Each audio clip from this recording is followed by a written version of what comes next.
Boa noite, tudo bem? Vamos para a nossa quarta aula de primeiros socorros. Hoje vamos falar sobre queimaduras e choques elétricos, tá? Vamos começar com as queimaduras, tá? Então, queimaduras é toda lesão, né, do tecido que é provocado pelo contato direto com alguma fonte de calor ou frio, tá? Produtos químicos, corrente elétrica, radiação, sol, ou mesmo alguns animais ou plantas, como as larvas, água-viva, a urtiga, entre outros aí, tá?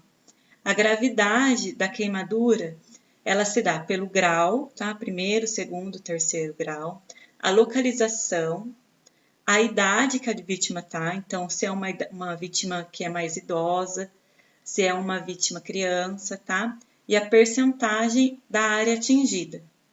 Então, se a queimadura atingir 10% do corpo de uma criança, ela corre sério risco. Já no adulto, o risco existe se a área atingida for superior a 15%. Então, eu vou colocar um desenho aqui para a gente ter noção mais ou menos como é feito o cálculo dessa porcentagem de queimadura. Aqui, olha, a cabeça, ela é contada como uma parte, então são 11 partes que tem o corpo, né, que é feito esse cálculo. A cabeça é uma parte, tá? Aqui, o tórax é frontal, a segunda parte, a parte das costas, a terceira parte, o braço, direito e esquerdo, 4, 5 partes, tá? A barriga, a parte abdominal, 6 partes, a parte lombar, parte das costas, é a sétima parte. As pernas, tá? Então, a parte da frente, a parte de trás, 8, 9, e a outra perna, 10, 11. Então, são 11 partes que é feito esse cálculo de percentagem de quanto, para saber o grau que foi essa queimadura atingiu, tá? Queimaduras térmicas. Elas são aquelas queimaduras que são provocadas por fonte de calor, como fogo, líquidos ferventes, tá? Vapores, objetos muito quentes e excesso de exposição ao sol. Queimaduras químicas são aquelas que são provocadas por substâncias químicas, tá? Em contato com a nossa pele ou mesmo através das roupas. E queimadura por eletricidade, que são aquelas queimaduras provocadas por descarga elétrica. Quanto à profundidade, tá? Então, pode ser primeiro, segundo e terceiro grau. A de primeiro grau, ela atinge só as camadas superficiais da pele, tá? Apresenta vermelhidão, inchaço, tem uma dor no local, mas é suportável, tá? E às vezes não apresentam bolhas. Já de segundo grau, ela atinge as camadas mais profundas da pele, a derme e a epiderme. Ela apresenta bolha, vermelhidão, tá? Tem o desprendimento de camadas da pele e a cicatrização dela demora um pouquinho, demora umas 3 semanas para acontecer. Já a de terceiro grau, ela atinge todas as camadas da pele e pode chegar até no osso. E ela não causa dor. E o interessante, né, que de terceiro grau, por atingir todas as camadas, era para ser a mais dolorida. Porém, ela não causa dor porque o sistema nervoso ele é deteriorizado, ele é queimado. E daí é ele que manda a mensagem para o cérebro, né, de dor. Então, por isso que a gente não tem a sensação de dor. Interessante, né? Qual a conduta, então, que o socorrista tem que ter? Então, olha, vai colocar a parte queimada debaixo da água corrente, fria, com um jato suave, tá? Por aproximadamente uns 10 minutos. Pode também colocar compressas úmidas e frias, também é indicado. Tipo, se você estiver num local que não tenha condição de uma torneira, de ter água corrente, alguma coisa, pode molhar um pano e fazer compressa, tá?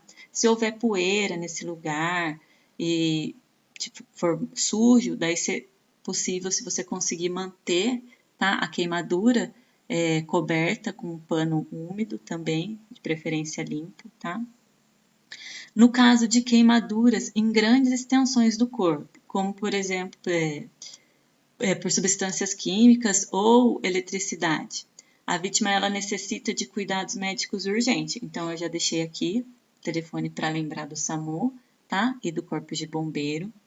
Se a vítima estiver pegando fogo no corpo dela, você pode usar, até que a ajuda chegue, você pode usar a técnica de abafamento, tá? Você vai pegar um cobertor grosso, tá? Vai, de preferência, ele molhado, mas se não conseguir, tudo bem. E vai jogar esse cobertor em cima da vítima e vai tentar abafar para conter essas chamas, tá? Se por um acaso for algum produto químico, você tem que analisar se esse produto químico ele é reagente com a água ou ele não é reagente com a água. Se ele não for reagente com a água, então beleza, você pode lavar com água corrente. Agora, se ele for reagente com a água, daí você não pode lavar ele com água corrente, tá? Senão ele vai entrar em reação aí com a água. Daí você só tem que tirar, limpar com um pano seco, tá? E limpar bem. E daí você, se você conseguir, guardar uma amostra desse produto químico, né? Que teve essa reação e houve essa queimadura para apresentar para os médicos, tá? No caso de radiação, se a pessoa tiver queimadura de sol muito forte, você tira ela do local imediatamente ali, né? Se tiver toalha, molha a toalha, faz compressas frias nessa pessoa.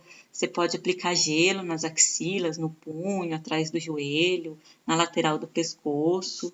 Pode fazer imersão nela da água fria, colocar ela dentro da água fria ou debaixo de um chuveiro frio, tá? Sem um jato muito forte. Se você vê que não tem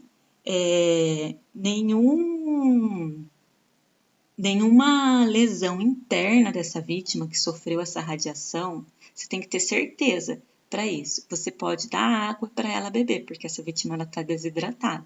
Porém, esse é o único caso de toda a prestação de socorro que você vai prestar que você pode dar água. Você nunca vai dar água para uma vítima quando você estiver prestando socorro, tá? Só nesse caso e se você tiver extrema certeza que não tem nenhuma lesão interna. Daí sim você dá água para essa vítima, ok? Se por acaso também, olha, a roupa dela estiver pegando fogo, ou a sua roupa, você, por exemplo, for a vítima, né? Ou se a vítima for uma pessoa que está perto de você com a roupa em chama, você pode também orientar, falar para ela não correr, tá? Ó, não correr com esse fogo e utilizar a técnica do pare, caia no chão e role, tá? Vai parar, vai cair no chão e vai começar a rolar, rolar, rolar até que você consiga apagar esse fogo da sua roupa. E você não vai tirar a roupa que está grudada na sua queimadura, nessa parte queimada, você não vai tirar essa roupa, você não vai puxar, tá? Deixa lá. Ó lá, o que o nosso amiguinho aqui tá falando pra gente. Primeira coisa, ó, nunca toque a queimadura com as mãos, tá? Nunca fure as bolhas. Nunca tente deslocar tecidos grudados da pele queimada. Nunca retire corpos estranhos ou graxa do local queimado. Nunca coloque manteiga, pó de café, creme dental, qualquer outra substância sobre a queimadura. Somente o médico sabe o que deve ser aplicado sobre o local afetado, viu, gente? Se tiver uma queimadura em casa, jamais passa pasta de dente. Ah, eu tenho uma pomadinha para queimadura. Não. É só o médico que sabe, tá bom? Agora, choques elétricos. Então, choques elétricos é o fenômeno, tá, da passagem da corrente elétrica pelo corpo quando em contato com partes energizadas. Os sinais e sintomas é a parada, cardiorrespiratória, queimaduras e lesões traumáticas. Eu separei aqui 2 vídeos que eu achei super interessantes, tá? Falando sobre choques elétricos. Eu vou passar para vocês, são vídeos bem curtinhos, tá bom? E depois a gente vai e fala sobre a conduta que devemos ter. Vamos lá. É um vídeo de 6 minutos e o outro de 4 minutinhos. É rapidinho, tá, gente? Mas é bem interessante. Aqui, ó. Vou colocar. Vou dar o play aqui.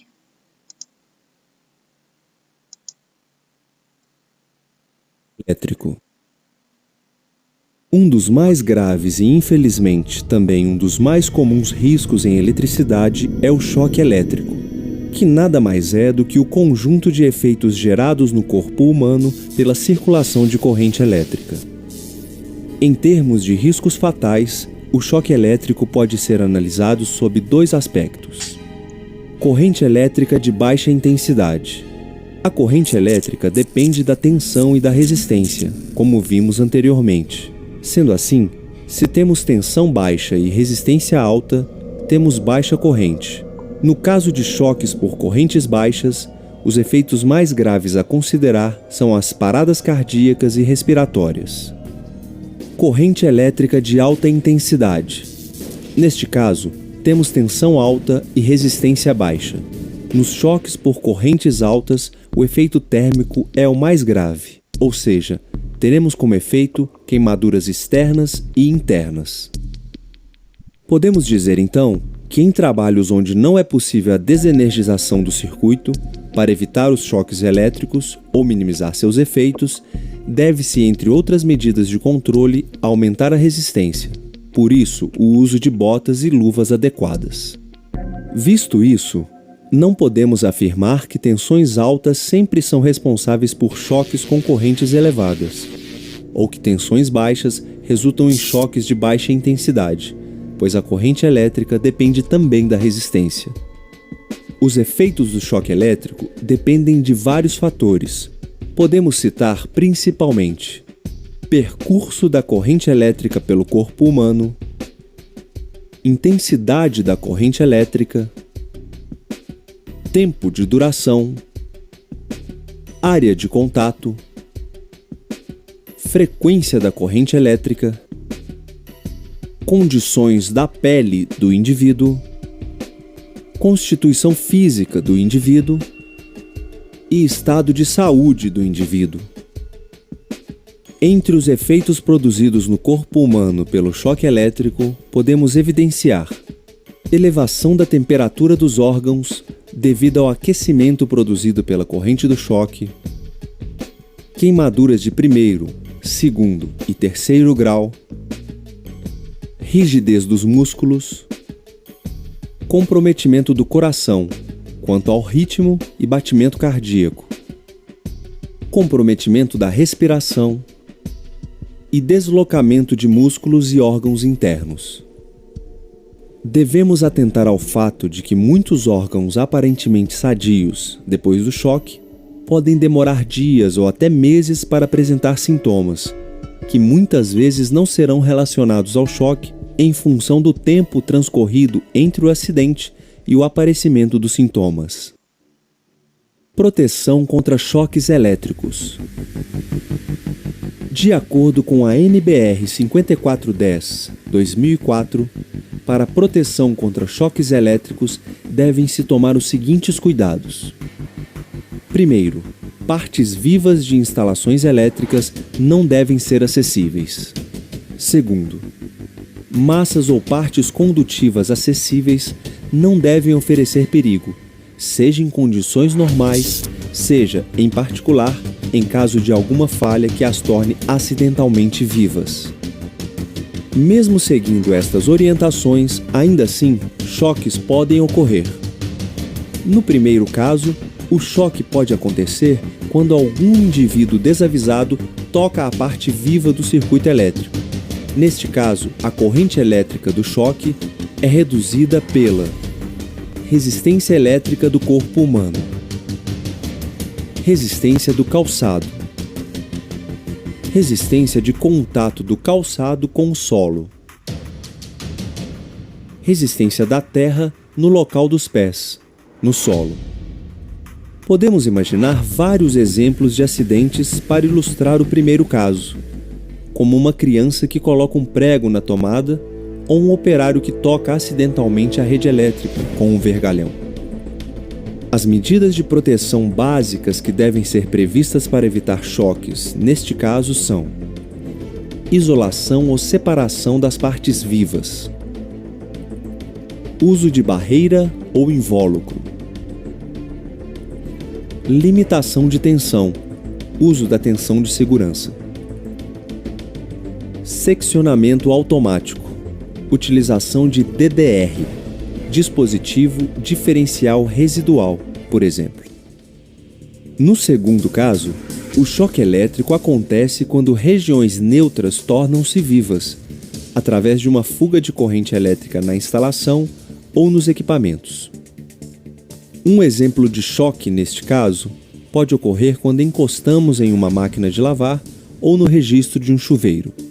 Normalmente, estas partes não deveriam apresentar risco de choque elétrico. Entretanto, pode acontecer uma fuga de corrente elétrica, ou seja, pode haver corrente elétrica circulando em tais partes e quando o indivíduo entra em contato, a corrente elétrica passa pelo seu corpo em direção ao menor potencial, que é geralmente a terra.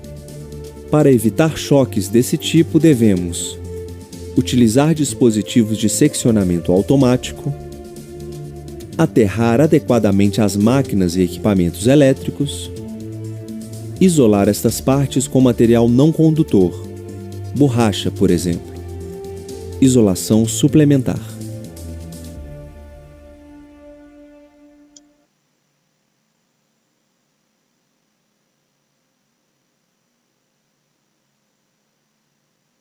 Legal, né, gente? Esse vídeo eu peguei nesse site aqui, tá? Quem quiser, depois entra lá. É sobre segurança do trabalho. A gente vai ter essa matéria também, essa disciplina. Citou algumas NRs ali, né? Mas eu achei bem interessante. Que falou, né, sobre o que é e como que é. Espero que vocês tenham gostado também. Esse outro vídeo aqui também é do mesmo canal, tá? Que eu peguei o outro vídeo. E esse daqui fala sobre emergência com eletricidade. Ele tem 4 minutinhos e 28, tá bom? Vamos colocar ele aqui.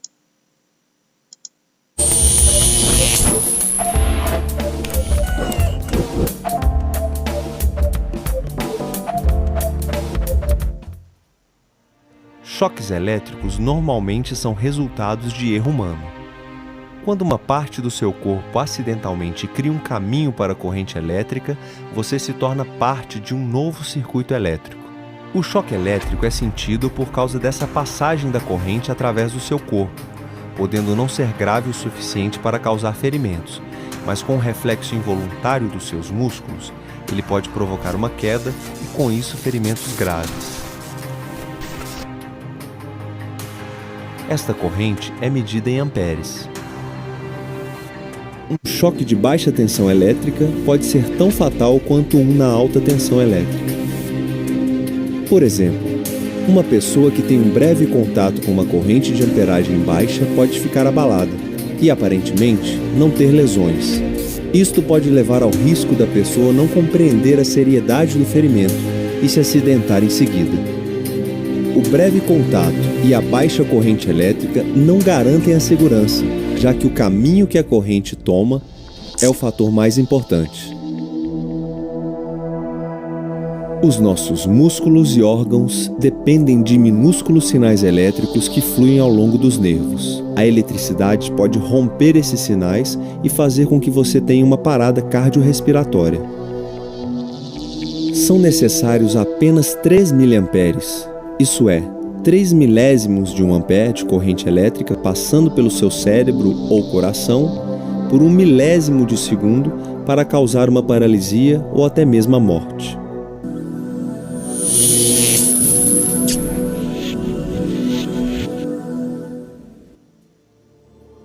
A sensação de um choque de nível moderado vai desde um formigamento na área do corpo afetado até uma leve queimadura ou descoloração da pele.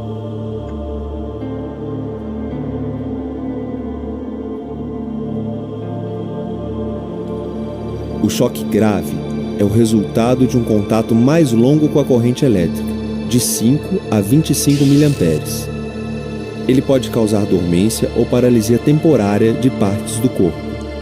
Pode haver de dor moderada a dor aguda e espasmos musculares que podem resultar em perda de controle. A vítima pode também perder a consciência e ter a respiração dificultada.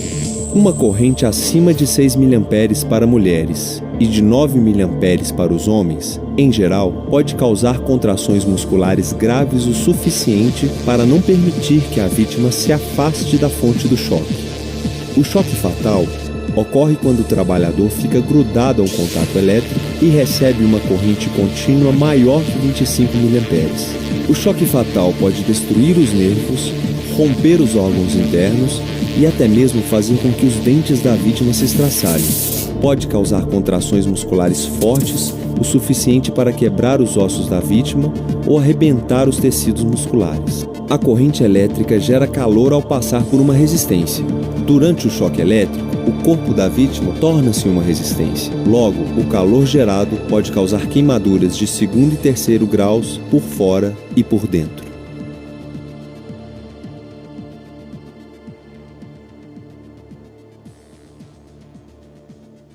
Interessante, né? Você viu? Um pequeno choque às vezes pode causar uma parada e a gente, né, às vezes não dá importância. Um choquinho, daqui a pouco passa. Então, gente, a conduta que a gente deve ter, tá? Ao se deparar com uma vítima aí que levou um choque. Se essa vítima, ela tá no chão, a primeira coisa que você vai chegar, você vai observar a cena, né? Mesmo porque para você não correr risco nenhum, porque lembra-se que em primeiro lugar vem você, depois você vai socorrer a vítima para você não se tornar mais uma vítima. Então você observa a cena, você vê o que tá perigoso, o que não tá, se o chão tem fio, se tá molhado, se não tá. Você já vai ligar para o resgate, para o SAMU, tá? Você não vai colocar a mão nessa vítima de jeito nenhum. Você vai desligar as correntes elétricas, tá? Se essa vítima ela tiver aqui que mostra, né, algum fio ou alguma coisa, você vai pegar alguma coisa que não tenha, não passa, que não seja condutor de energia, tá? Como plástico, você pega um cabo de vassoura aí, alguma coisa, não aqueles cabos de vassoura que é com plástico em volta, tá, gente? Você vai certificar que o chão não tá molhado e tal. Se você tiver com um tênis que seja de borracha, daí é legal, tá? Dá uma cutucada lá na vítima e tal, ver se, né, como que tá. Não coloca a mão nela. Se você vê que dá para colocar a mão nela, que não tá passando corrente, nada, e essa vítima, ela tiver tendo uma parada cardiorrespiratória, e você conseguir dar os primeiros socorros, que é fazer aquela reavaliação primária, né, do A, do B e do C, desobstruir as vias aéreas, tá? Vai ouvir, ver e sentir, vai ver se teve queimadura e tal, se tá tendo a parada cardiorrespiratória para realizar a RCP. Tudo isso você só vai realizar se não houver perigo para você, tá? Porque é muito perigoso você colocar a mão numa vítima que sofreu um choque elétrico de alta tensão, ok? E encaminhar para o resgate, né? Até que o resgate chegue. Vai passar todas as coordenadas para ele, do que está acontecendo, do que aconteceu, de como que está o local e tudo mais. Certo, galera? Por hoje é só. Muito obrigada, tá? Eu vou deixar aqui o site, né, que eu peguei. O site não, é um canal no YouTube que eu peguei os 2 vídeos, que é muito legal. Ele é um curso de NR, que ele fala bastante sobre segurança do trabalho, esse canal. Ele é muito legal, tá? Depois eu acho que a gente vai ver bastante vídeos dele, porque a gente vai ter aula de segurança do trabalho também. tá bom? É esse canal aqui, Engel Elétrica. E é isso, gente. Muito obrigada.